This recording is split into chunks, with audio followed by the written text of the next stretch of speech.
पहला हमने इस पे दो हम लोग प्रश्न लिखे हैं। पहला प्रश्न आपका है संख्या 6, 72 और 120 का अभाज्य गुणनखंड विधि द्वारा HCF तथा LCM ज्ञात कीजिए, ये कहा गया है।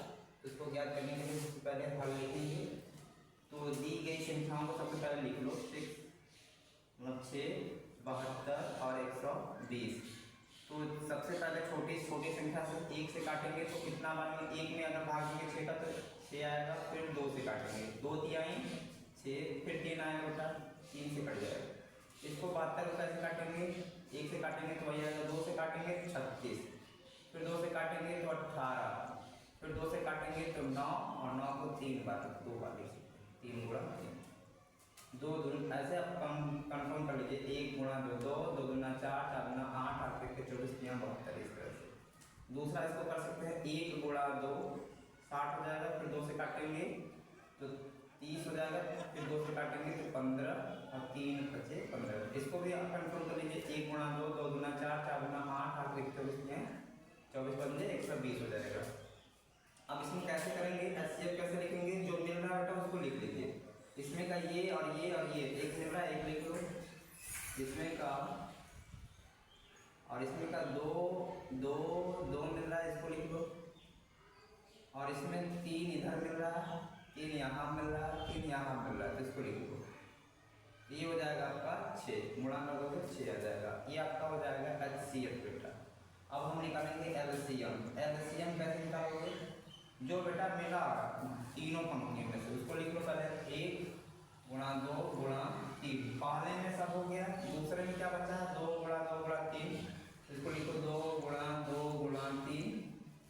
तीसरे वाले में देख लो, 2 गुणा 2 गुणा 5 लिखा है, यहाँ लिखेंगे 2 गुणा 2 गुणा 5। इसको अब हम करेंगे, पहले 2 वाला कर लो, 2 2 गुना 4, 4 गुना 8, 8 गुना 16, 16 गुना 32, 32 में 5 का जैसे गुणा करेंगे तो 160 हो जाएगा, 32 बंदे 160, 160 में 3 से मल्टीप्लाई करेंगे तो 480, और 480 में जब बेटा हम गुणा करेंगे 3 से तो कितना हो जाएगा, 3 और 24, 3 चौक के 12, 12 2 14 हो जाएगा। तो ये आपका आंसर हो जाएगा 1440। ये LCM। अब लगभग प्रश्न का दूसरा प्रश्न हम करने जाना है, x + y = 5 तथा 2x - 3y = 4, x और y का मान ज्ञात कीजिए। इसमें इसको दो विधि से कर सकते हैं। पहले वीडियो में हमने आपको बता रखा है कि विलोपन विधि से किस प्रकार से हल करते हैं। अब हम सिखाते हैं आपको प्रतिस्थापन विधि से इसको हल कैसे करते हैं। तो सबसे पहले हल लिख लीजिए, हल में आप सबसे पहले प्रतिस्थापन विधि हेडिंग डालेंगे, प्रतिस्थापन विधि इस तरह से लिख लेंगे। अब इसके नीचे क्वेश्चन लिखेंगे, x + y = 5 और 2x - 3y = 4। तो इसको इक्वेशन फर्स्ट मान लो, इसको इक्वेशन सेकेंड मान लो। बेटा समीकरण 1 को ले लीजिए, जो आपको सरल पड़े उसको ले लीजिएगा। तो यहाँ पर लिखेंगे समीकरण 1 को लेने पर, समीकरण 1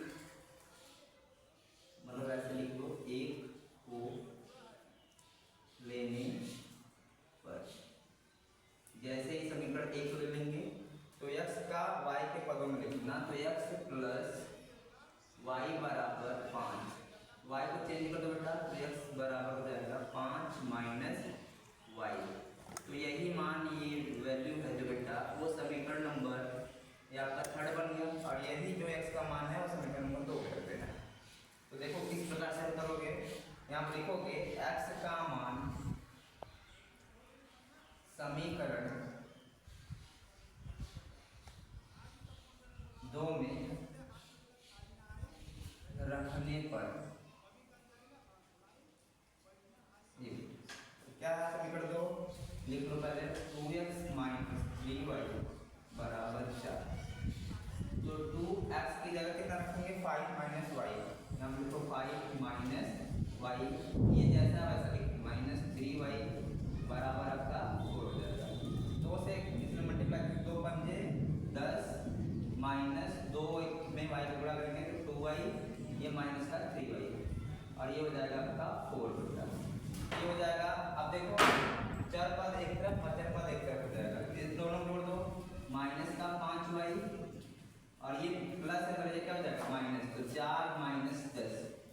4 में से 10 जाएगा बेटा कितना देगा 6 और ये हो जाएगा 5 वाई माइनस का। अब दोनों तरफ से माइनस कट जाएगा तो ये गुणा में मिल जाएगा। तो ये आपका 6/5 ये आपका पहले वाई का मान आ जाएगा बेटा, और यही वाई का मान आप समीकरण नंबर 3 में रख सकते हैं। यहाँ लिख दो वाई का मान समीकरण 3 में रखने पर, तो समीकरण 3 क्या बेटा, x बराबर 5 माइनस वाई, तो रख दीजिए बेटा। ये हो जाएगा आपका 5 माइनस 6/5। अब इसके बटा कुछ नहीं है तो इसका हार ले लेते हैं 1, तो इन दोनों का अगर हम एलसीएम लें तो 5 हो जाएगा। अब इसका गुणा इसमें, इसका गुणा इसमें, तो 5 बचे कितना हो जाएगा 25 और 6 कम कितना हो जाएगा 6, तो 25। अब ये हो जाएगा x 25 में 6 घटाएंगे तो 19/5, तो ये दोनों आपका x का मान और y का मान निकल जाएगा, आंसर हो जाएगा। क्वेश्चन नंबर 14 देखिए, p के किन मानों के लिए निम्न समीकरणों का युग्म अद्वितीय हल है। तो इसको किस तरह से करेंगे, सबसे पहले अद्वितीय हल बेटा, तो अद्वितीय हल का मतलब क्या होता है, जिसमें केवल एक सॉल्यूशन हो, मतलब जिसमें केवल एक हल होता है। तो एक हल किसमें होती है, प्रतिच्छेदित रेखाओं में। किसमें होती है, प्रतिच्छेदित रेखाओं में। तो इसको हल करो, इसमें लिखो ये होता है प्रतिच्छेदित रेखाएं, प्रतिच्छेदित रेखाएं, ये चीज जानना बहुत जरूरी है। प्रतिच्छेदित रेखाओं में क्या होता है बेटा, ओनली वन सॉल्यूशन या अद्वितीय हल, अद्वितीय हल। तो इसका होता है formula a1/a2 does not equals to b1/b2। ये इसको आप याद कर लीजिए, याद कर लीजिएगा, बहुत इंपॉर्टेंट। तो यहाँ से a1 की वैल्यू आप निकाले सकते हैं और यहाँ से a2 की। तो यहाँ से a1 की वैल्यू हम कैसे निकालेंगे, इस बार लिख लो इसको py plus a is equals to 0। यहाँ आप लिखेंगे a1x plus b1y plus c1 is equals to 0। तो क्या बेटा हो जाएगा, a1 की वैल्यू निकल जाएगा आपका 4, b1 की वैल्यू निकल जाएगा आपका p और c1 की वैल्यू निकल जाएगा 8।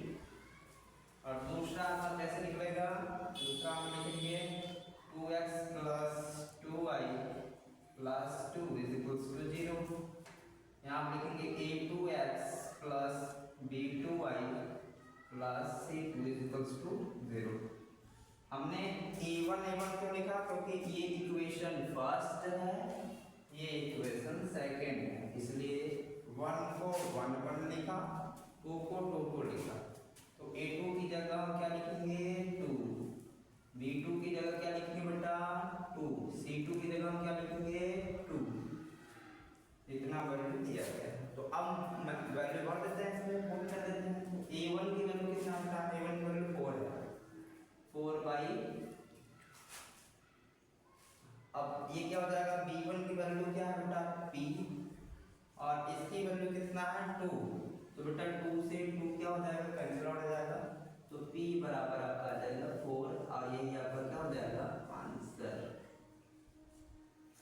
प्रश्न का तीसरा प्रश्न है, इसमें लिखा गया HCF 306 657 बराबर 9 दिया है, तब LCM 306 657 ज्ञात कीजिए। इसमें HCF दे दिया गया है, LCM ज्ञात किया गया, पूछा गया है, तो इसको किस प्रकार से हल करेंगे। एक तो फॉर्मूला बेटा HCF गुणे LCM में, मतलब कैसे इसको हल करेंगे, सबसे पहले लिखेंगे HCF गुणे LCM बराबर होता है बेटा a गुणा b।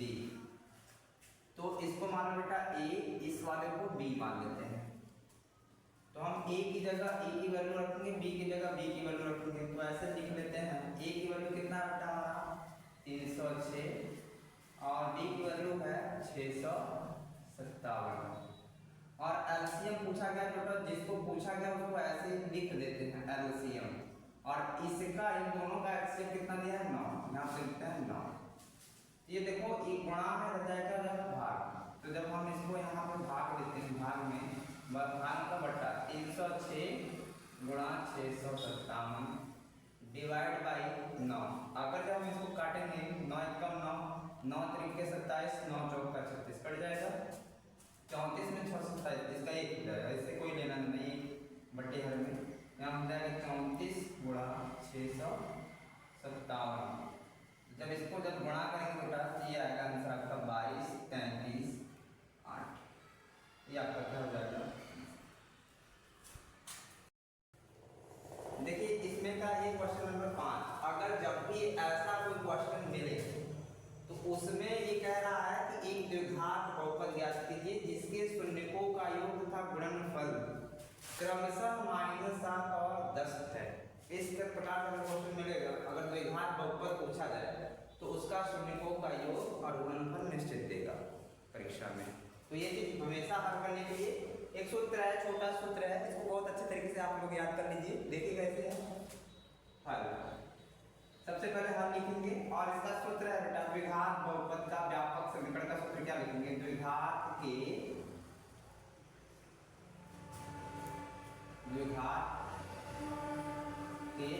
व्यापक जो है पद वो क्या है बेटा, इसको याद कर लेना फॉर्मूला के रूप में। ये फॉर्मूला है एक्स स्क्वायर माइनस ये बेटा alpha plus beta, alpha plus beta बोलते हैं मूलों का योग into x plus alpha into beta, alpha into beta बोलते हैं मूलों का गुणनफल बराबर क्या होता है 0। तो बेटा ये दिया गया है, तो जो दिया गया है इसको लिख लेते हैं, दिया है क्या दिया है, मूलों का योग, मूलों का योग। तो मूलों का योग हमने बताया ना कि अल्फा प्लस बीटा बोलते हैं, अल्फा प्लस बीटा का वैल्यू कितना दिया है -7 और मूलों का गुणनफल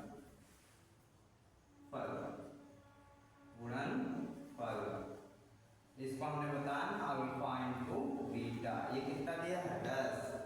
बस इस पे मान रखना है, इसी कैसे पे रख दीजिए मान, कैसे आएगा रख देते हैं x square minus alpha plus beta का मान कितना दिया -7 और into x plus alpha plus beta का मान कितना दिया, अल्फा इनटू बीटा का मान दिया 10 बराबर कितना हो जाएगा 0 और माइनस समाप्त में मल्टीप्लाई होगा कितना हो जाएगा प्लस, तो ये हो जाएगा एक्स स्क्वायर प्लस का 7x और प्लस का 10 बराबर 0। ये देखो हमारा द्विघात बहुपद बनके तैयार हो गया। ये हमारा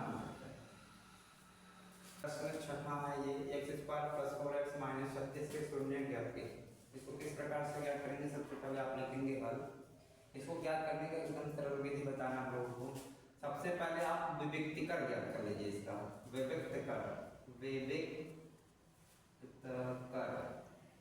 विविक्तिकर अगर ज्ञात कर लेंगे तो आसान होगा, क्योंकि इस तरह से क्वेश्चन का हम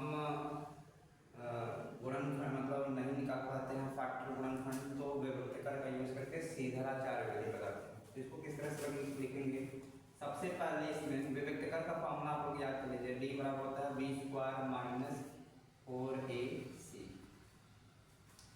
तो हम यहाँ से ए की वैल्यू बी की वैल्यू सी की वैल्यू निकालेंगे। सबसे पहले क्वेश्चन लिखो एक्स स्क्वायर माइनस प्लस का 4x माइनस का 36 बराबर हो जाएगा 0। यहाँ पे हम क्या करेंगे, द्विघात के व्यापक समीकरण से तुलना करेंगे। तो ये होता है ax square plus bx plus c, ये बराबर 0 होता है। तो a की वैल्यू हमारा मिल जाएगा, इधर इसमें कुछ नहीं बेटा, तो a के सामने अगर कुछ नहीं हो तो इसका कोएफिशिएंट मतलब गुणांक 1 होता है। तो a बराबर क्या मिल जाएगा 1, b बराबर हमें मिल जाएगा 4 और c बराबर आपका मिल जाएगा -36। तो इसी पे हम पुट कर देते हैं, यहाँ आप लिखेंगे बी स्क्वायर, बी की वैल्यू कितना है हमारा, बी का वैल्यू है 4, स्क्वायर है तो स्क्वायर। अब देखो 4 लिखा है 4, ए की वैल्यू कितना है 1, सी की वैल्यू है -36। इन दोनों को स्क्वायर करेंगे 4 चौक का 16 और ये माइनस से प्लस हो जाएगा, गुणा कर देंगे तो क्या हो जाएगा माइनस प्लस 4 एकम 4 और 4 में जब 36 का गुणा करेंगे तो 4 6 24 के 4 और 4 3 12 2 14 144 हो जाएगा। अब इन दोनों को ऐड करेंगे तो कितना हो जाएगा 16 और 44 कितना हो जाएगा 6 4 10 4 1 5 1 6 160 आ जाएगा। जब 160 आ जाएगा तो इसका हम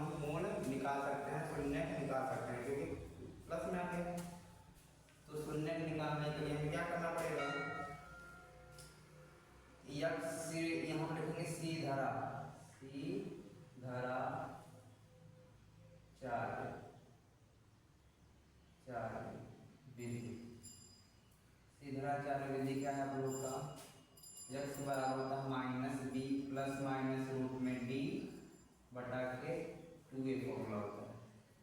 तो b की वैल्यू रखो बेटा, b की वैल्यू आपके पास है 4, ये 4 प्लस माइनस d की वैल्यू है 160 और डिवाइड बाई 2 a की वैल्यू 1 -4 प्लस माइनस का 160 का अगर हम एलसीएम निकालेंगे तो कितना निकलेगा, नहीं निकालना है तो आपको एलसीएम लेंगे 160, 2 से काटोगे तो कितना हो जाएगा 80, 2 से काटोगे तो 40 हो जाएगा, फिर 2 से काटेंगे तो कितना हो जाएगा 20, फिर 2 से काटोगे तो 10, फिर 2 से काटेंगे 5, फिर 5 काटेंगे तो 1 आ जाएगा। जोड़ा हम 2 का 2 गुना के 4 मतलब 4 बाहर हो जाएगा बेटा, रूट में आ जाएगा आपका 10 और ये बट्टा 2। अब यहाँ से हम चाहते हैं 2 कॉमन है, 2 जैसे ही कॉमन है तो -2 प्लस माइनस फिर 2 रूट में 10 और डिवाइड बाई कितना हो जाएगा 2, 2 से क्या हो जाएगा कैंसिल आउट हो जाएगा। तो हम क्या करेंगे -2 प्लस माइनस 2 रूट 10 ये हमारा निकल जाएगा। अब एक बार हम क्या करेंगे प्लस के लिए लिखेंगे, एक बार माइनस के लिए, यहाँ लिखेंगे प्लस के लिए, प्लस के लिए, प्लस के लिए निकालेंगे तो क्या हो जाएगा x बराबर हमारा शून्य निकलेगा -2 प्लस 2 रूट 10 और माइनस के लिए निकालेंगे तो क्या निकलेगा बेटा x बराबर -2 माइनस 2 रूट 10, ये दो हमारा शून्य निकल जाएगा, ये हमारा आंसर हो जाएगा दोनों, इसको भी इसको भी।